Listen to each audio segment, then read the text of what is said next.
সুখে শান্তিতে থাকার জন্য কোরআনিক ফর্মুলাটা কি, কিভাবে আমরা সুখী সমৃদ্ধ জীবন পেতে পারি? কোরআন আপনাকে দুইটা জিনিসের কথা বলে। নাম্বার 1 হচ্ছে ফেইথ, নাম্বার 2 হচ্ছে গুড ডিড। আমি আবারও বলছি, নাম্বার 1 ফেইথ, বিশ্বাস, আল্লাহর উপর অগাধ বিশ্বাস এবং আস্থা। 2 নম্বর হচ্ছে গুড ডিড, মানে সৎকর্ম, নেক আমল। যার মধ্যে এই দুইটা থাকবে তাকে সুখী সমৃদ্ধ জীবন দান করবে কে?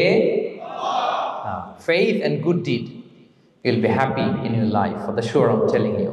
এই দুইটা যদি এনশিওর করতে পারেন, আপনাকে সুখী সমৃদ্ধ জীবন দিবে কে? এবং এই আয়াতটি দিয়েই, হ্যাপি হওয়ার কোরআনিক ফর্মুলা দিয়ে আমি আজকের আলোচনা শুরু করেছি। আল্লাহ তাআলা সূরা নাহলের 97 নম্বর আয়াতে বলছেন, মান আমিলা সলিহাম মিন যাকারিন আও উনসা ওয়া হুয়া মুমিন ফালানুহইয়ান্নাহু হায়াতান তাইয়্যিবা ওয়া লানাজজিয়ান্নাহুম আজরাহুম বিআহসানি মা কানু ইয়ামালুন। বিশ্বাসী নারী কিংবা পুরুষ, তারা যদি সৎকর্ম করে তাদেরকে আমি সুখী সমৃদ্ধ জীবন দান করব। অর্থগুলো খেয়াল করে শোনেন। আল্লাহর কথায় কোনো ফাঁকফোকর থাকে না, আল্লাহর কথায়, নবীর কথায় ফাঁকফোকর থাকে না। আল্লাহ তাআলা বলছেন, বিশ্বাসী নারী কিংবা পুরুষ তারা যদি নেক কাজ করে, সৎকর্ম সম্পাদন করে, তাহলে তাদেরকে আমি সুখী সমৃদ্ধ জীবন দান করব।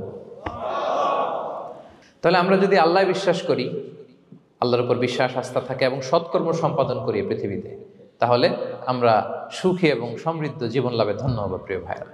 তবে একটা জিনিস আমাদের মাথায় রাখতে হবে আলোচনা শুরুতেই, সেটা হচ্ছে এই যে হ্যাপিনেস বা সুখ, এই পৃথিবীতে যে সুখ, happiness in this worldly life, in this দুনিয়া ইজন্ট পার্মানেন্ট, ইটস টেম্পোরারি।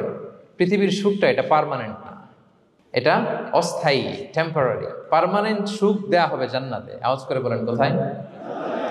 জান্নাতের সুখের মধ্যে কোনো গ্যাপ নাই, ইন্টারাপশন নাই। কিন্তু পৃথিবীর সুখ শান্তির মধ্যে এটা বারবার ইন্টারাপ্টেড হবে, হ্যাঁ, ইন্টারাপ্টেড। আর জান্নাতের সুখ হচ্ছে আনইন্টারাপ্টেড। সুবহানাল্লাহ।